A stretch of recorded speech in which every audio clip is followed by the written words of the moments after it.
After this video, nobody will want to play the Ponziani opening against you.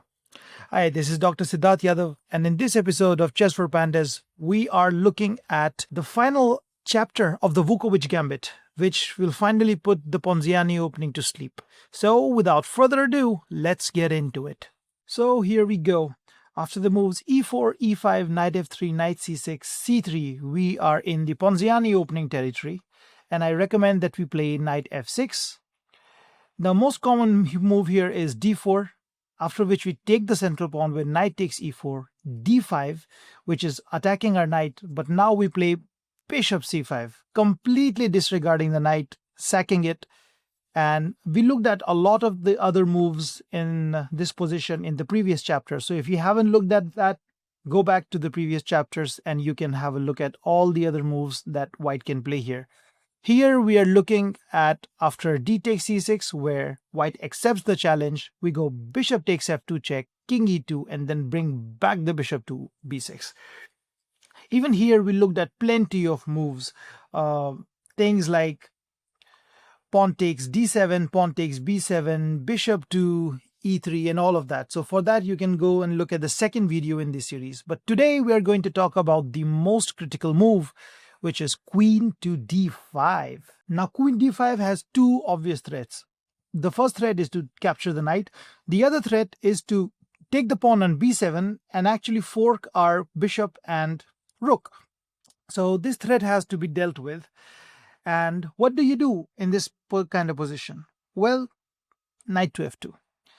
You don't care about this particular fork and you go directly in with the knight. Now, there are several moves that white can play here. Moves like pawn takes, or queen takes, e5 check. But the best move actually is rook to g1. But before going into that particular move, let's look at a few other ways that white can actually try and cause mayhem. Let's look at the first line, queen takes e5 check. After king f8, we are still threatening the rook on h1. So white has to do something about it. And rook g1 seems to be like the most obvious reply. Here, we start our voodoo with the knight and we go with knight g4. Now, after moves like queen to e4 or queen to f4, we are simply going to capture back the pawn on d6 and the bishop will be protecting the knight. Let's have a look at a sample variation with queen e4. It's not a bad move. It's actually the best move by the Indian. But after d takes c6, we are already protecting the knight. And after, let's say, a common continuation like h6, knight f2, which threatens the queen again, queen b4 check, and king to g8. Believe it or not, the weakened position of the king, white king in the center, not the black king, but the white king in the center, and the threats that the white has now, like queen e7, queen e8 check, and the bishop coming in, and the knight already being protected by the bishop. Actually, the best move in this position is queen takes b6, believe it or not. So this shows you just how desperate and hopeless white position can be. Although even after that, it's only a slight advantage for black. I would say it's a sizable advantage, but it's only a slight advantage for black. But before going into this particular variation of queen takes b6, there are some other ways that white can go horribly wrong. Let's say bishop e3, one of the easiest moves to go wrong with. Here we simply give a check, queen d3, and after king f2, queen takes e3, king g3, bishop c5. It's a double threat actually. So the bishop is threatening the queen, but it's also threatening to come to this diagonal. And if white saves the queen with something like, say, queen b3, it's a forced mate in two. If you can find it, you can pause the video. I'm going to show you the mate right now. Is bishop d6 check, king h4, and this beautiful queen to h6 mate. You can see how amazing these bishops are on this diagonal. Oops, the drunk bishop, sorry. Yeah, so you can see how amazing these bishops are to control and mate the black king here. Another move that white can certainly do is knight to b2, right? In this situation, after queen to e8 check, we can see that white has to give up something on the e file because there is nowhere the king can go. So Because of that, it's also not a good variation. Let's look at that crazy line where queen has to take the bishop on b6. So after this, we have to capture back. And after king takes, we can play bishop f5. And this position is slightly better for black. And the only reason being because this rook will take some time to come out into the game. But if you do some little bit of analysis with this on this position, I was not able to find a single game on Lichess that went down this path. So you can imagine that it is pretty difficult for white to sack the queen on b6 at this particular moment. But if we are able to consolidate with moves like h6, king h7, and bringing the rook here, and also this rook can actually swing by through a5 to this entire particular fifth rank, then white is not going to be liking his position very soon. So that is about the variation with queen takes b6. But instead of going queen to e4 or queen to f4, which is a very similar variation, white can actually try to force the exchange of the queen. And this is also played quite often. But over here, obviously, we don't exchange the queen. We give this check first. And after, let's say, something like king d1, we take the pawn back. And now the black knight is again protected with the bishop. And now the knight threatens to jump to f2 or e3. So it's protected by both the queen and the bishop here. So the best move actually in this position is knight to a3. And this just goes to show the kind of complexity that this line particularly has. But black's play should be quite straightforward. We first dislodge the queen with f6. The queen has to go to some particular square which is basically not taken. Queen f4, g5, we further dislodge the queen. And let's say it goes to g3. Now we directly go with knight f2 check. And after something like king c2, bishop f5 check, you can see how dangerous these bishops are becoming now. And I don't really think that the white king can survive this particular position. I'll just give you a sample mate that can happen with like very natural moves. King b3, knight e4, threatening the queen. The queen drops back, knight c5 check, king b4, a5, king c4, queen f7 check, king d4, and now can you find the mate in 1? Yes, it's knight to b3 checkmate. So that is a pretty little sequence, and you can see that white only made natural moves in this entire sequence. So the white king the king position is very precarious in these lines. So that brings us to the end of our exploration of the queen takes e5 check. Now let's look at the other moves in this position. Let's now look at the move c takes d7 check. Obviously, we don't want to capture with the queen and trade it off, so bishop takes d7 it is. Now on the next move, we are simply going to castle. If the rook moves to g1, we simply castle and we enjoy the same compensation that we have in the Vukovic Gambit. But white can actually throw in this delayed queen takes e5 check, which is kind of annoying, but we have to move the king here. The rook is attacked, and rook g1 seems to be pretty logical. But if, let's say, white plays something like bishop e3, we first capture the rook, bishop takes, a takes, and now knight b to d2, simply trying to untangle everything. Here, we can actually arrange this particular queen trade with queen e4. And a computer line actually goes knight c4, f6, we force the queens off, king d2, and the knight actually comes out. So we can actually see this is not really good for white. So instead of bishop e3, let's say they protect their rook with rook to g1. Over here comes this bishop b5 check, which is fantastic in my opinion. And after something like queen takes b5, if you can find the mate in 1, here we go, queen to d1 check. So this is a very precarious position already for white in this particular c takes d7 line. Now let's go back and look at the other pawn capture, which is c takes b7. Now c takes b7 obviously forks both the bishop and the rook, so we have to do something about that. Bishop takes b7 it is, queen takes b7, knight takes h1. Bishop e3 seems to be the most logical move because the knight was simply threatening to come to f2 and then come out of the position. So bishop e3 seems to be the most common move. And after bishop takes e3, king takes e3, castles, and knight to d2, let's say. I already like this position for black, and I'll tell you why. Let's look at another move, which is, let's say, bishop d3. Over here, we simply go forward with d5. Now our plan is to simply steamroll white off the board with the pawn armada that we have in the center here. Let's say he drops back, e4 comes anyway, knight d4, queen g5 check. Now this resource is very important. Whenever the knight actually vacates this particular square, whenever the white knight vacates the square, the queen can obviously come here and give this check to the king. That's a very important motif in all of the Vukovic Gambit lines.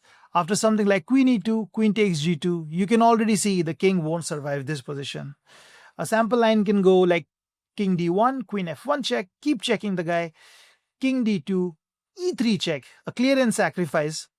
So you can bring in the rooks now. So after king takes e3, rook a e8 check, king d2, queen e1 check, mate. Is it mate? No, not quite. King d3 and queen e3. Now it's mate. So this is quite a sad position for white in this particular line. Another thing, instead of bishop d3, like we were saying, if he brings out the knight, we again set up our pawn duo.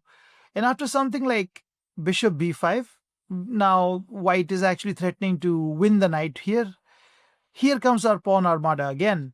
e4, knight d4, and you can guess what move we play after the knight has vacated. Queen g5 check, exactly.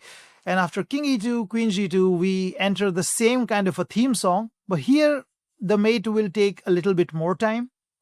Obviously, the king cannot come to e3 because of queen f2 mate. So let's say he goes to d1, trying to run.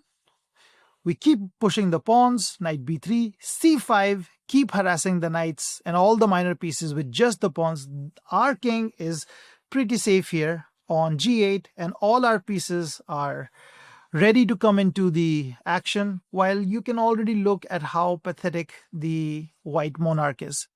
So after c5, knight c6, let's say f2, and obviously these are just sample variations.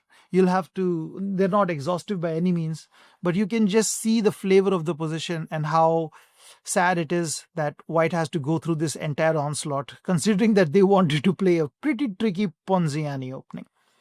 But after knight f2, let's say king c1, c4, knight e7 check, just like a spite check, I believe. King h8, bishop takes c4. Now they're relying on the fact that we can't take the bishop because our queen is pinned, but that's okay. Queen h1, king c2, queen e4, king c1. Now we take the bishop. So much for the pin. And after something like queen takes d5, here comes the finale. Queen f1, queen c2, queen e2, king c1, knight d3 check, and white has to give up the queen. If they don't, after b1 they get mated by queen takes b2. So this is the kind of fun that black can have in these particular lines. So going all the way back, we can now start to understand why even c takes b7 is not really worth it. So we have already examined queen takes e5, we have examined c takes d7 check, we have examined c takes b7. So if none of them actually work, what should we do? Well, white has to play the best move, which is rook to g1. Now after rook g1, I'll tell you historically what has been tried. One thing is b takes c6. This is something that has been tried, and I don't like this continuation, because after queen takes, king f8, knight to d4, blocking the bishop's vision to the knight, knight g4, queen f4, d5, h3, the knight has to come back. There is no knight f2 business now. And after something like a4, a5, king d1, bishop b7, and bishop e2, I don't really like this position. White is a piece up and our pawns are not as mobile, because in the previous sections you must have seen that we have a pawn armada like this, but in this position we do not, and these pawns are not as great as the other position. So b takes c6 is not something that I really like. Another move that I don't like is d takes c6, although it's okay, but after something like queen d8, king d8, bishop e3, I already don't like exchanging the queens, and now after something like bishop back, like knight back to g4, the bishop is also traded. So you can see our attacking potential decreases by quite a bit, and we are a piece down, just to let you know, because we sacrificed the knight on c6. After something like h3, we are just getting pushed back, and a3. And there are several plans that white can do. One is to simply play g3 and bishop g2, and then slide over the rook to e1. And I think white can actually untangle in this position pretty easily. And because of that, I don't really think that this position is something that black should go for. So what should we do after rook to g1? Well, the best move here is castles. After castle, the ball is back in white's court. What do? And there are several moves that they can try. Let me go with a bad option first. So bishop e3 doesn't seem to do much. We capture the pawn, threaten the queen first, and after the queen drops back, we chop the bishop off, knight g4 check, king d2, trying to run away, e4, knight d4, and over here, after, you can already guess, we play the move queen g5 as soon as the knight has moved. After something like king e3, king e1, queen e3, knight e2, we have bishop a6. And this position is really bad. I think black is just winning here. The threat is also to come with the rook to b8 and get to this b2 pawn. And I don't really think that white is going to survive this any longer. The rook is sleeping, the knight is sleeping, the other rook is sleeping, this bishop has nowhere to go, this knight is pinned, and the only movable piece is queen, which is about to be attacked very soon. So all in all, not a really great position for white, and I think he will be mated pretty soon. Another thing is, instead of moving, let's say, the knight, they can try to counterattack our own knight with h3, but I don't think this works, because if you open more files towards your king, I don't really think that you can survive this. So after e takes f3, h takes g4, queen h4, threatening this deadly check on f2. After something like king c1, f2, and the rook is dead. The rook is basically gone. And you can see in all of these lines, the black king is very safe on g8. There's no counter attack happening. And we are going to win back all the material, and probably white is going to be busted very soon. So bishop e3 is not really a good variation in this particular regard. So what else can white play? Another good move is bishop to g5. Now bishop to g5 is kind of tricky. It's not the main line. The main line here, if you were wondering, is c takes b7, which we'll get to in just a bit. Bishop g5 is kind of tricky. And the reason for that is, I believe the best move here is to actually exchange the queens, and we go through the exchange in this fashion with b takes c6, bishop d8, and c takes d5, and after something like bishop c7, king f2, rook b8. I think this is the most accurate way to play against this particular variation with bishop g5.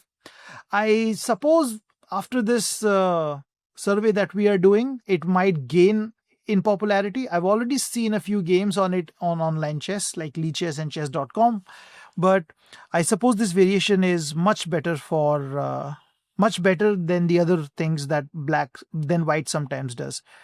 And after something like b4, bishop b6 check, king e1, and you can see that we can take the rook, but actually the Sicilian monsters really favor black in this particular position to go a5.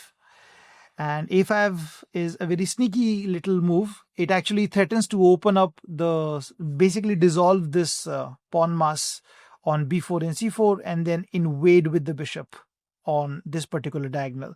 Let's say if white tries to save the rook with rook h1, we can chop off, we can throw the knight. The knight goes back, and after bishop d4, we can see it's pretty sick. Obviously, this is a variation which I think might grow in popularity, but we also have a good antidote against it, as we have just seen. Now let's look at the main move, which is c takes b7. So after c takes b7 and bishop takes b7, queen takes b7, we can see that white is basically 2 pieces up now. And despite the fact that white is 2 pieces up, it's actually white who has to think about survival here. And now we play a trademark move of the entire Vukovic Gambit complex, which is queen f6. Now, our basic threat is to play c6 and d5 and try to steamroll white off the particular board. But white has to do something to stop us from doing that. And what can it do? So there are several moves here. Things like knight a3, bishop e3, queen a6, queen d5. Let's look at each of them in turn. Let's look at bishop e3. Now, after bishop e3, we chop the bishop off, and after king takes e3, we play rook b8. Here, white has 2 moves. White can either chop off our pawn and basically go down his greedy way, or they can go queen a6. Let's see what happens if they go queen a6 first. Now, queen a6 is not a blunder. In case you haven't noticed, it's protected by the bishop on f1. But after rook b6, let's say queen goes back, knight g4 check, and if you go, let's say, king d2, you are met with this particular check, and it's a very bad position here. You can check that out with the engine. But after something, let's say, like king to d3, it's even worse. So after queen f5, if you, let's say, still don't want to go back, obviously you should forget about anything like queen e4 because of knight f2 check. So after you go something like king c4, d5 check, king c5, queen f6 with an unstoppable threat. After something like knight a3, queen c6 mate. So it seems like a very short end to the game. So queen a6 is not the recommended move, but what else can you do? You can try queen takes c6. But after rook b2, rook is actually doing a fantastic job of stopping the white king from going back. And it's also protecting the knight, which is good. But that's a lot of the things that white has to deal with. And now we are also threatening this checkmate here on queen f4. So what can we do? They can try to block the rook's vision with knight d2, but it doesn't really matter. After knight g4, king e2, e4, let's say knight here, queen f2 check, king d1, and queen takes d2 is a very short end that white can meet here. Another thing is, if you don't go this bishop e3 route, maybe you want to go somewhere else. What can you do? Let's try queen a6. Over here, the queen a6, the difference is the rook isn't really here, so there's no rook b6. But after something like e4, white's position is still very critical. After knight d5, c5, we just keep pushing the pawns. d5, you guessed it, bishop e3. And now this is a position where I think just natural moves by white will lead him to a pretty hopeless position.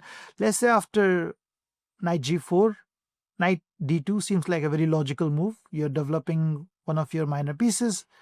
d4, and I don't really think that this position is enviable. I think black is doing very good here, and white shouldn't really survive this position for too long. And these particular pawns here are going to basically go through all the way through to the white camp, and I don't think the king will survive this particular position. So queen a6 directly also doesn't really do much. Let's look at one of the main moves, which is queen d5. Now after queen d5, I suggest we play c6, gain the tempo, move the pawns, and after the queen goes to d2, e4, knight d4, e3. You can see that it's already getting pretty shady here. Obviously, the queen can't take because of the rook pin here. So after something like queen c2, rook a e8, and now here is the thing. If white thinks that they can simply chop off the particular bishop, they're sadly mistaken, because here comes a amazing sacrifice, but it's not very difficult to find. Rook takes e3 check, and after king takes e3, rook e8 check, king d2, and queen f4 is a brutal checkmate. So this is something that white shouldn't do. Here comes one of the main moves, let's say, queen f5. Now, obviously, we don't want to trade the queens here, so we go to queen d6. And now there are several moves that white can actually try. Something like knight a3 will be met by g6. We'll have a look at that particular line. Let's look at something which is, again, natural but not advised, which is bishop takes d4. And over here, instead of the rook sack, because the knight is in the middle, we simply chop the knight first. Then we give the rook sack. And rook e8, king f2, d4 check, king to g3, rook e3 check. And I think that's that. The queen doesn't want to give itself up. And if it doesn't, then after king f2, rook c3, king e2, this is just one way the game can finish, in mate. So bishop takes e3 is not really recommended even in this position. And after, let's say, a very computerish move like knight a3, I think this has been tried probably in correspondence chess. After something like g3, the queen can go back to c2 where we chop off the pawn, and we can try to play in that particular fashion. But a computer move is knight to c4. And after something like queen takes h2, which threatens the rook, queen takes d7, bishop takes, c takes, knight d1, which somehow very strangely protects the pawn on e3. And obviously you can't take the knight, because let me just show you a sample variation. We chop off the king, we chop off the rook, and after rook e3, bishop e3, f1, we simply take everything. And even after this particular position is basically just a very sad position for all of the pieces. And here we are finally able to chop off the bishop here in this position and win. So king takes d1 just doesn't win, because everything in the back rank is falling. And because of that, queen takes c6 is the main line. And after something like queen g1, queen f3, which not only protects the bishop on f1, but also now the white is threatening to take our knight. And it seems to me that the black attack has fizzled out, right? We have a queen over here on g1, which is not doing anything. I mean, it's attacking the bishop, but it's firmly defended. We have a really weak pawn on e3. We have a hanging knight on d1, which if it moves to f2, the pawn on e3 will be taken. So it doesn't really seem like black has much here. But here comes the fantastic move, rook e4. And now rook e4 has the obvious tactical justification that if you take the rook, we have check. And if you take the knight, obviously this is really bad for white. So that is one tactical justification. The same thing happens even if king goes to d3. We come here, we can take the knight, but also we can play rook c8 to increase the pressure here. But this rook cannot be taken, obviously. And now black actually threatens to simply play f5 and try to go further up the board either, or then try to bring this rook out and cause mayhem on the other side. Over here, one particular line which the engine recommends is simply a crazy way to reach an endgame, which is knight e3, knight e3. Now the rook can be taken because queen f2 check is no longer an option. So after queen takes e4, knight takes f1. bishop h6, knight g3. It seems like we are on top, but actually after the king moves, the rook is also attacking our queen. And over here we take the rook, they take it here, and now we don't have the time to move our rook away from the threat of the bishop, because then comes queen e5 to queen g7, which will be really sad for us. But here we can go queen b2. And after the bishop is taken, we have queen b8 check. This is a nice little tactic to win back the bishop. And that's that. And this seems like a very equal endgame. What white should avoid in this particular situation is a queen trade, because obviously after takes, I don't really think that this deserves any comment. Black is clearly winning here. And that's why this queen trade should be avoided, and black should actually try to force a queen trade in this particular endgame, because the pawn endgame is winning. So that's one particular situation where you can go. But just imagine the amount of accurate moves that both sides, let's say, have to play in such a crazy looking position. So this is what can happen in this crazy knight a3, knight c4 variations. But this is not the end of our exploration of the Vukovic Gambit. Instead of queen d5, this knight a3 idea can actually be executed directly in this position. Now, it's a very crazy idea, and I'll tell you why.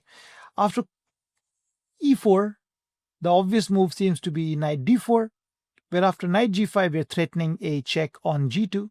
And after something like bishop e3, knight takes, king check, king e2, and rook a b8, it already looks very threatening for white. In fact, one sample line can go like queen a6, we take the bishop, they take back, rook b2, and this is not survivable. Let's say if they take the pawn, then obviously it's getting pinned. So we can see that in this variation, the knight a3 variation, simply moving the knight to d4 is not really working. But this is the point of the knight a3 variation. It's actually knight c4. And you might be thinking, what's happening after simply, let's say, if black takes the knight off? And the point is queen f3. Now, here's the thing. The knight here is actually protecting the c2 square, the e3 square, my bad. And what that allows white to do is whenever we check white, they will be able to block with the bishop, and that bishop will not be hanging because of this knight. Another issue is that our own knight on f2 is actually getting trapped. After something like queen here and this, the knight is actually getting trapped. It doesn't have any clear way of, it doesn't have a clear way of getting out. Sure, it's protected by the bishop for now, but after the bishops are exchanged, after something, let's say like bishop e3, this knight is going to be loose again. And because of these particular positions, it's not advisable for black to take the knight off. And instead, we should go rook a b8. And after something like d5, now we should try and chop. Let's say after g f3, there's a check, f2, and knight e4 check, which also threatens the rook here. F takes c4 and bishop takes g1. The h2 pawn is weak, and this seems to be one of the best ways for white to deal with the Vukovic Gambit. I mean, this is the long path that white has to take to kind of survive. And if they haven't prepared for this, then there's no way they'll do this. And if they have prepared for this, then why will they enter such a variation where even at the end, they're not really getting any sort of an advantage? So guys, this brings us to the end of our exploration of the Vukovic Gambit. And you can see that despite being a piece down or two pieces down, the white king in the center doesn't really survive much. And even if white continues to play the absolute best engine moves, all they can hope for is an equalish endgame where they still have structural weaknesses and black has all the play in the world. So I hope you really liked this particular series. There are more weapons against the Ponziani, like let's say the Ponziani counter gambit with f5. We might discuss that in a future video. So if you like that carnage, consider subscribing so you don't miss out on the other opening videos that I do. Comment down below if you want to request some other openings that I should cover, or some tricky lines that you might have a problem with, and also have a look at these two other videos which I think you might find interesting.